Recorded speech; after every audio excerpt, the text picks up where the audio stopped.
Aujourd'hui, nous avons le plaisir et l'honneur d'accueillir avec nous le professeur Oustad Abdelkassem. Salam alaikum wa rahmatullahi wa barakatuh. Comment vous allez? Alhamdulillah, barakallahu fik. Donc aujourd'hui, Inch'Allah, il va traiter le sujet, les erreurs et les fausses idées reçues sur le jeûne. Donc, je vous laisse la parole, Inch'Allah. Merci, barakallahu fik.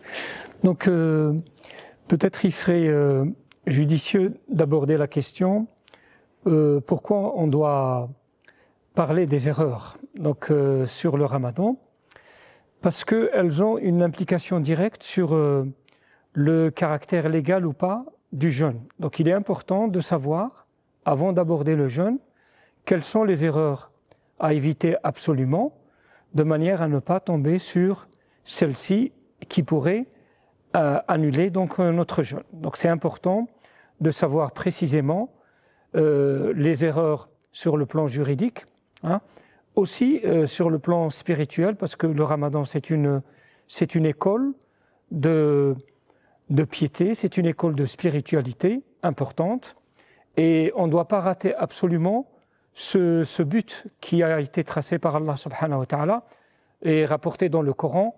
Ya ayyuhalladhina amanu kutiba alaykum siyamu kama kutiba ala alladhina min qablikum la'allakum tattaqun, afin que vous atteigniez la piété. Donc ça c'est le but principal, c'est hiya a'mal al-qulub, donc que nos cœurs arrivent à atteindre cette piété. Donc ce n'est pas la gesticulation, le fait de se priver de manger ou se priver de boire qui est le plus important, même si on doit respecter, on doit observer ce que Allah subhanahu wa ta'ala nous demande absolument pour exprimer notre obéissance et notre application vis-à-vis d'Allah subhanahu wa ta'ala.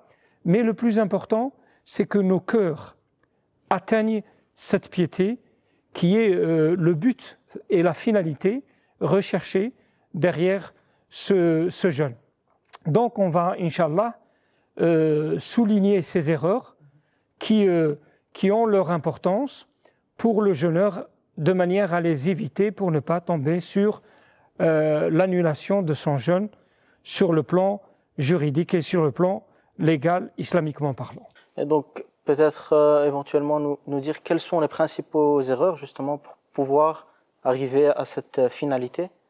Alors, les principales erreurs qu'on pourrait soulever à ce propos-là, il y a d'abord, comme le souligne bien le prophète sallallahu alayhi wa sallam, an-niyya.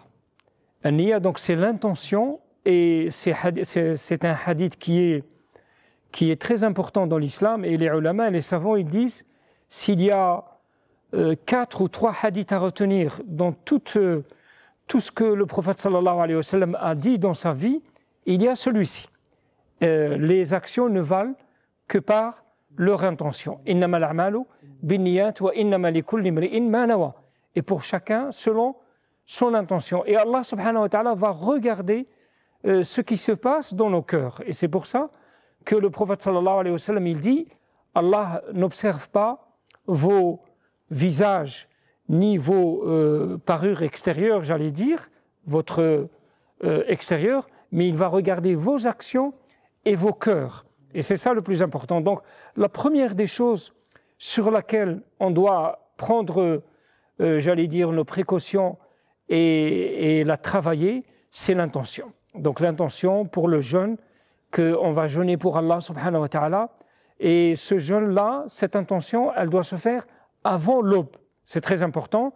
On peut le faire chaque jour, mais comme on peut le faire une fois pour tout le mois. Donc, une fois le jour avant le Ramadan, la veille, ou 2 jours ou 3 jours. Donc on a cette intention pour entamer notre jeûne d'une manière sereine et pour Allah subhanahu wa ta'ala. Ça c'est vraiment la principale ou le principal point sur lequel on doit faire attention, c'est l'intention. Donc ça c'est primo. Il y a d'autres éléments qu'on pourrait soulever. Ce sont des gens par exemple qui peuvent penser, une fois ils n'ont plus les grandes ablutions, il se réveille le matin, il a perdu ses ablutions par exemple, suite à, il va trouver dans ses vêtements qu'il n'a plus les grandes ablutions suite à à une situation consciente ou inconsciente, il pense qu'il ne peut plus faire le jeûne, alors que s'il l'a fait avant l'aube d'une manière volontaire ou involontaire, et s'il l'a fait après l'aube, mais d'une manière involontaire, donc il n'y a pas de souci, il peut continuer son jeûne, mais le plus important ici, c'est de rattraper sa prière et de faire ces grandes ablutions. Je pourrais soulever un certain nombre de points. D'ailleurs, j'avais à un moment donné édité un petit, c'est pas un livre, un petit fascicule sur lequel j'avais souligné donc toutes les erreurs et qu'on doit éviter pendant le Ramadan. Donc là, il y a une dizaine ou une quinzaine de points à soulever. Donc on pourrait les citer, Inch'Allah, ensemble dans cette séance. Voilà. Donc là, on a parlé la première chose, c'est l'intention. Oui. Ensuite, qu'est-ce qui arrive? Il y a la deuxième chose également qui est importante, toujours par rapport aux piliers. Donc, comme on voit dans l'islam ne classe jamais une action secondaire avant une action prioritaire qui est le pilier. Donc, les piliers, ils sont connus, et parmi ces piliers, c'est la prière. Donc, pour le jeûneur, celui qui va jeûner le Ramadan, il est inconcevable pour un musulman qui fait le jeûne sans prière. Donc ça, c'est une erreur, j'allais dire, monumentale. Attention, ça ne veut pas dire pour autant que je fais la prière juste pour le Ramadan et après, je vais quitter la prière. Non, je dois absolument garder ce contact entre moi et Allah subhanahu wa ta'ala, parce que la prière, c'est le lien de contact entre moi et Dieu. Donc parmi ces erreurs qui sont monumentales et importantes, c'est le fait de ne pas prier tout court, mais spécialement pendant le Ramadan. Mais le fait de ne pas prier est une erreur qui est inconcevable pour un musulman de dire « je suis musulman, mais je ne prie pas ». Je reste musulman, c'est sûr, parce que je fais l'attestation de la foi, je dis « la ilaha illallah Muhammad Rasulullah sallallahu alayhi wa sallam », mais c'est un manquement grave, et il devient encore gravissime, j'allais dire, pendant le mois du Ramadan, parce que c'est un mois où le caractère, j'allais dire, sacrilège du mois du Ramadan devient beaucoup plus important, et toutes les actions du bien deviennent beaucoup plus importantes, et tous les péchés deviennent encore plus blâmables et plus dénonciables. Donc la prière, c'est quelque chose qui est central dans la vie du musulman, primordial et central. En aucun cas, je ne dois envisager d'entamer le mois du Ramadan sans la prière. C'est très important. Et pour tous les autres mois, je vais insister, mais spécialement pour le Ramadan. Barakallahu fik. Si justement je peux rebondir sur ça, comme on dit, le jeûne est une école. Et donc il faut peut-être profiter du mois de Ramadan, justement, comme vous avez très bien souligné. Il ne faut pas juste pouvoir prier juste pendant le Ramadan et puis arrêter la prière. Justement, le mois de Ramadan est là pour nous inciter, pour nous aider à avoir les bonnes actions, à avoir les bonnes habitudes. Et donc, justement, comme vous avez très bien souligné, il faut continuer sur cette lancée. Continuer, c'est important, parce que le prophète sallallahu alayhi wa sallam, il le souligne à juste titre, il dit les meilleures des actions auprès d'Allah subhanahu wa ta'ala sont celles qui vont perdurer dans le temps, même si elles sont minimes. Peu importe, ce n'est pas la quantité que Allah subhanahu wa ta'ala cherche, mais c'est la persévérance et la continuité. Et la persévérance, elle va exprimer une certaine sincérité de l'action. Donc si je suis dans la continuité, ça veut dire je ne suis pas un mouvement de masse, parce que tous les musulmans viennent à la mosquée, alors c'est un phénomène de société, donc je vais suivre le mouvement. Non, je le fais pour Dieu, c'est mon cœur qui m'appelle, et je vais à la mosquée, je vais prier, et je sais que la prière, elle est importante, et comme le Ramadan, c'est une école, alhamdoulilah, je vais apprendre à garder cette prière dans ma vie jusqu'au dernier jour de ma mort, de ma vie. C'est très important. Donc la prière, c'est le lien entre moi et Allah subhanahu wa ta'ala. Je ne pourrais pas envisager une vie sans prière.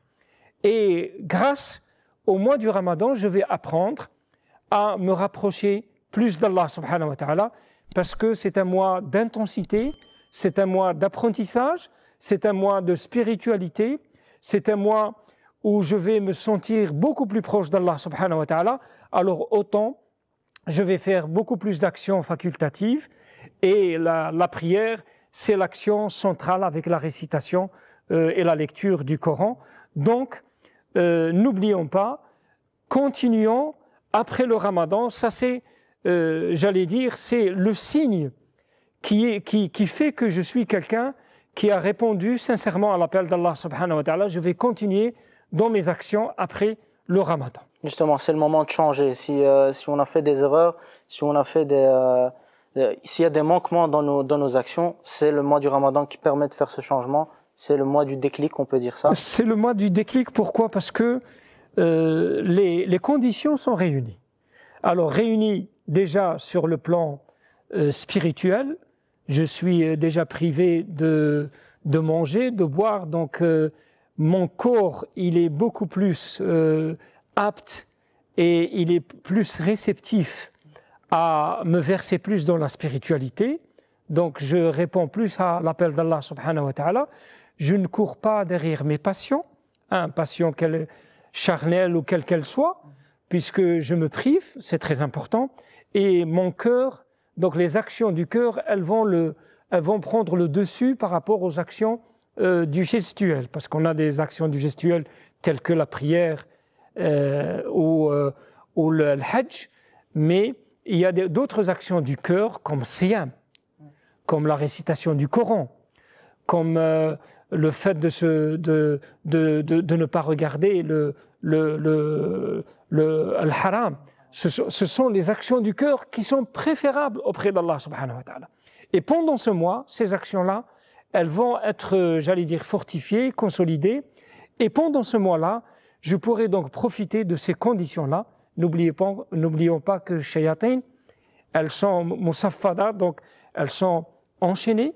Donc je pourrai profiter et mon cœur sera beaucoup plus réceptif pour faire ce déclic et aller vers la mosquée et faire ma prière et faire mes prières nocturnes, la veillée. Si avec le corona on ne pourra pas le faire dans la mosquée, n'oublions pas de le faire chez soi, en famille. C'est très important, garder ce lien, voilà, ce lien et ce climat de spiritualité qui a toute son importance pendant le Ramadan. Quelles sont éventuellement les autres erreurs? Après la prière est importante, donc ne pas jeûner sans prier, ça c'est une des erreurs. La deuxième peut-être éventuellement? La deuxième, moi, je pense que les savants soulignent après l'intention, ils parlent de l'ilm. L'ilm, pourquoi le savoir et l'apprentissage de la science? Parce que la science, elle me permet de connaître la jurisprudence de siyam qui pourrait m'éviter donc l'annulation de siyam. Donc le croyant, le jeûneur, il a un devoir de se verser dans la science de siyam pendant siyam et de l'hajj pendant le hajj, etc. Donc pendant ce mois, je vais profiter et apprendre, Inch'Allah, à siyam. Ça serait beaucoup plus, j'allais dire, mieux si c'est des assemblées dans une mosquée, parce qu'il y a le caractère, j'allais dire, spirituel dans une mosquée, et s'asseoir avec des vertueux, as-salihin, hein, et dans une mosquée, ce n'est pas comme chez soi ou sur YouTube, mais je ne vais pas rater cette occasion, donc je vais apprendre. Donc les ulama, ils nous mettent en action en disant apprendre l'apprentissage et la science de la jurisprudence de As-Siyam de manière à ne pas tomber dans les erreurs, de ne pas commettre les fautes qui pourraient éventuellement annuler notre Siyam ou toute autre obligation. Donc il est du devoir du croyant et de la croyante d'apprendre et de ne pas laisser uniquement les imams. Parfois on attend juste l'imam, il va nous faire un cours et nous décrire les détails. Donc c'est un devoir de chacun d'entre nous, comme le précise le prophète sallallahu alayhi wa sallam, talabul ilmi faridatun ala kulli muslim. L'apprentissage la quête de la science ou du savoir est une obligation pour chaque musulman. C'est ainsi que le précise le prophète Mohammed sallallahu alayhi wa sallam. Peut-être éventuellement nous citer quelques erreurs qui pourraient justement annuler ce jeûne. Les erreurs qui pourraient, je ne dirais pas annuler, parce qu'il y a deux choses à savoir. Il y a le fait de voir le côté légal sur le plan de jurisprudence. Est-ce que mon jeûne, il est juste ou pas juste, islamiquement parlant? Donc sur le côté légal. Il y a un deuxième aspect qui est aussi important, c'est le fait de voir est-ce que mon jeûne sera accepté ou pas accepté par Allah subhanahu wa ta'ala. Et ceci en fonction de ce que je fais ou je ne fais pas pendant la journée. Et c'est pour ça que les ulama ils disent attention, il y a une série de points à éviter absolument, parce que le prophète sallallahu alayhi wa sallam il nous dit celui qui va faire le faux témoignage par exemple, alors il peut ne pas délaisser le fait de manger ou le fait de boire. Il peut, j'allais dire, manger ou boire parce que il a commis quelque chose qui est très grave, c'est le faux témoignage. Donc, il y a une série de points. Il y a par exemple la médisance, il y a le mensonge, il y a le fait de parler sur le dos de quelqu'un, il y a le fait de faire le faux témoignage, le fait de regarder donc les interdits, les illicites. Donc tout ça fait que ce sont des erreurs qui ne vont pas annuler mon siyam. Mon siyam, il sera annulé si je vais boire ou manger ou avoir un rapport sexuel. Ou bien, sans avoir le rapport, mais je vais faire ce qu'on appelle l'éjaculation, mais d'une manière volontaire, pendant la journée, alors je vais annuler mon siyam, et gravement mon siyam. Donc, mais les autres actions que je viens de souligner, ce sont des actions qui vont entacher gravement mon siyam, si bien que Allah subhanahu wa ta'ala ne va pas l'accepter. Mais est-ce qu'il sera juste sur le plan légal, jurisprudence, islamiquement parlant? Oui.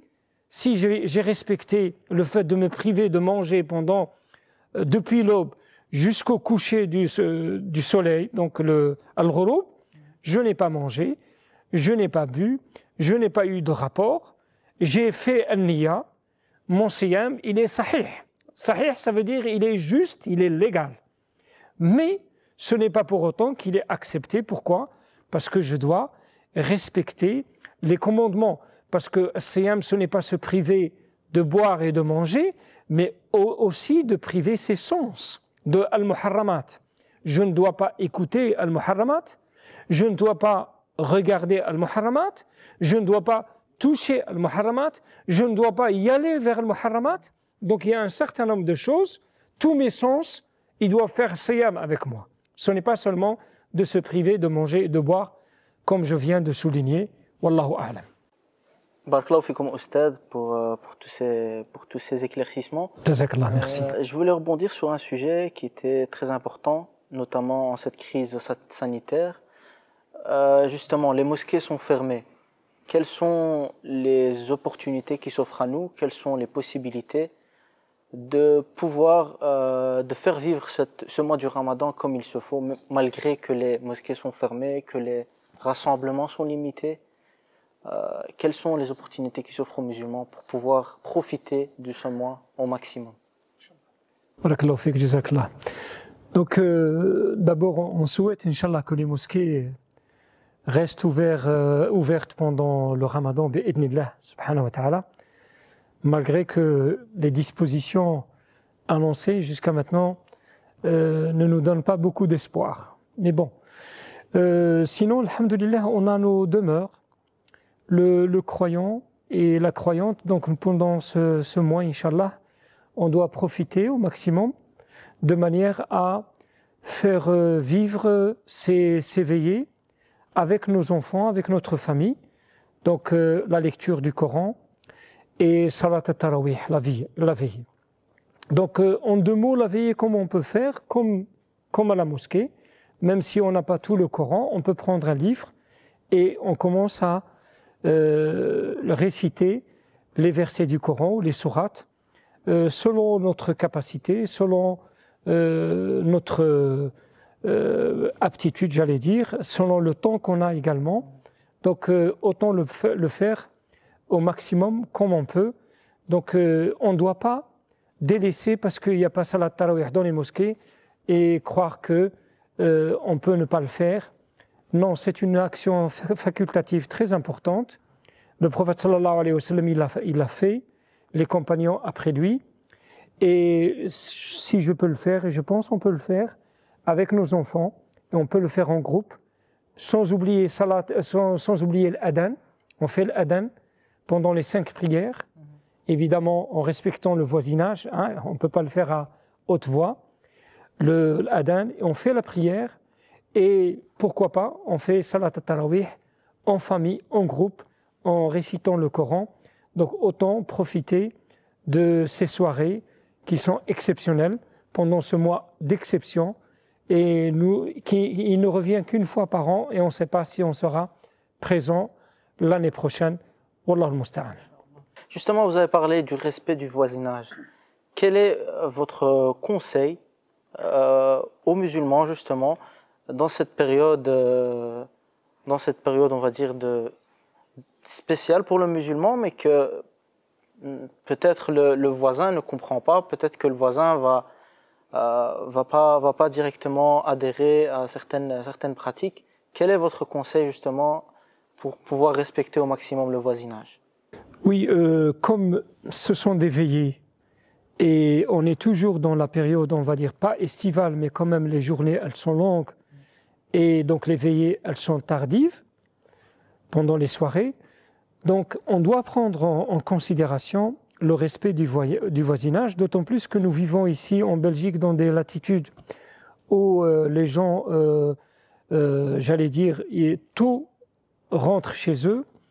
Ils sont assez, je ne dirais pas froids, mais c'est comme ça, on n'est pas en Méditerranée où les gens aiment bien les veillées nocturnes et les balades, quel que soit le pays. Et les gens aiment faire les tournées, etc. Et ce n'est pas le cas ici. On vit en Belgique ou le nord de la France, donc absolument on doit respecter les autochtones, hein, qui vraiment détestent ces tapages nocturnes, surtout lorsque les mosquées sont ouvertes.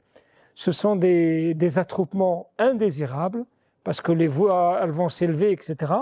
Donc là, les mosquées elles vont être fermées, mais attention, les jeunes peut-être vont sortir et se regrouper donc en différents attroupements, et ça va causer quand même des nuisances et des dommages pour le voisinage.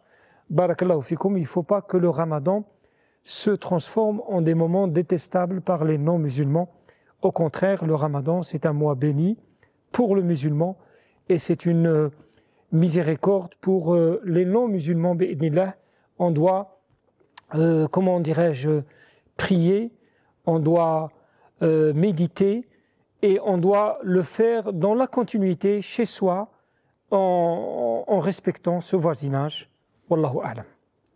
Peut-être un point aussi qui a toute son importance, c'est par rapport aux personnes qui tuent le temps pendant le ramadan, qui ont une démission totale de travail, qui font le moindre effort et qui laissent passer ce mois de bienfaits, qui le laissent passer sans en tenir compte et sans faire le moindre effort.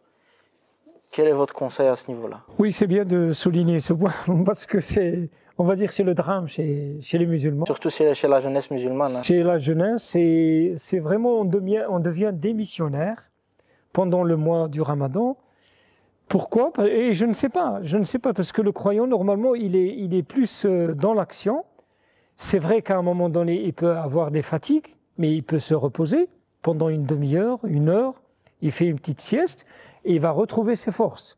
Mais de là, tu vois des gens qui désertent carrément le lieu de travail, ils ne viennent pas. Hein, c'est comme si c'est... Aussi, il vient, il fait la sieste au travail. Ou bien ils viennent et puis ils sont carrément absents. Physiquement, ils sont là, Mais mentalement. Et carrément, ils sont absents. Ils pensent au phtor peut-être qu'on va lui déposer. Donc, c'est une grève de la faim, ce n'est pas siyam ici. C'est vraiment. Il faut faire attention. Donc, le cœur, c'est pour ça qu'on parle du cœur. Hein. Le croyant, il doit avoir ce sentiment d'acceptation, sentiment de ferveur, sentiment de réception pour le mois du Ramadan. Et ce n'est pas le contraire, un sentiment de réprobation. Hein. Al-Karahiyya, quand le siyam il est là, il n'est pas dans sa peau. Hein, parce qu'il sera privé de ses passions, ses habitudes, sa loisiveté, etc. Au contraire, c'est un mois où tu dois augmenter, amplifier le caractère spirituel, hein, les actions qui t'appellent vers Allah subhanahu wa ta'ala. Et si tu le fais, tu vas voir que le siyam n'est plus un fardeau, n'est plus quelque chose que tu vas traîner, c'est tout le contraire, tu seras enthousiaste, tu seras content et tu vas de l'avant. C'est normal que tu seras fatigué, tu es un humain. Allah subhanahu wa ta'ala, il dit « Ma ja'ala alaykum fi dini min haraj » il n'y a pas de contrainte dans la religion. À un moment donné, l'islam il est pragmatique, il sait que tu auras des moments de faiblesse et de fatigue, tu peux te reposer, ce n'est pas un problème, mais carrément déserter les lieux de travail, carrément s'enfermer dans sa chambre et regarder la télévision et dans les ténèbres, j'allais dire, une retraite, mais à l'inverse, ça non. L'islam, il condamne fermement cette manière d'être. L'islam, le musulman, il doit être vivant. Son temps, il est précieux. Chaque seconde, elle est précieuse. Et elle est encore plus précieuse pendant le mois du Ramadan. Ce n'est pas la nuit seulement, mais le jour et la nuit au même titre. Parce que la nuit, je veille, je prie, mais le jour, je jeûne et je récite le Coran aussi. Et je me prive des choses que Allah subhanahu wa ta'ala m'a demandé de me priver parce que je suis dans un exercice qui montre ma foi devant Allah subhanahu wa ta'ala et c'est ça qui va fortifier ma foi, c'est ça qui va me donner le changement dans mon corps et ce n'est pas le fait de déserter son lieu de travail ou de s'enfermer dans sa chambre et croire que je suis bien, non, pas du tout. Wallahu a'lam. Barakallahu fikoum, Oustad. Un petit dernier conseil justement à nos chers téléspectateurs qui nous suivent aujourd'hui. À vous la parole. Inch'Allah, barakallahu fik. Moi je reviens sur le hadith du prophète sallallahu alayhi wa sallam. Ahabbul a'mali 'inda Allahi adwamuha wa in qallat. Les plus belles des actions auprès d'Allah subhanahu wa ta'ala, ce sont celles qui vont perdurer même si elles sont minimes. Donc comme j'avais dit tout à l'heure, peu importe le nombre d'actions que je fais, mais Allah subhanahu wa ta'ala aime et préfère la continuité et la persévérance. Donc pendant ce mois, j'ai cette occasion d'apprendre comment je reste sur ma constance et je reste sur ma ligne et je reste sur ma voie sans rechuter après le Ramadan. Donc c'est ça le plus important. Hein. Ce n'est pas combien j'ai fait la clôture du Coran, ce n'est pas ça le plus important, parce qu'on voit certains croyants qui vont se concurrencer par rapport à ça. Non, le plus important c'est que je vais m'élever dans mon cœur intérieurement. Je fais cette introspection qui est très importante. Je vais aborder ce mois sereinement, mais dans le but du changement. Dans le but du changement pour y aller de l'avant après le Ramadan. C'est ça le plus important. Donc, je suis comme une école. Hein. Le Ramadan, c'est une école et je dois gagner mon examen pour l'après l'école. C'est ça le plus important. Donc, je suis dans un exercice. C'est comme un stage et le stage va me servir après le Ramadan. C'est un starting block pour pouvoir continuer à courir après. Après, exactement. Allah ibarak fik. Wallahu al-musta'an. Jazakumullah.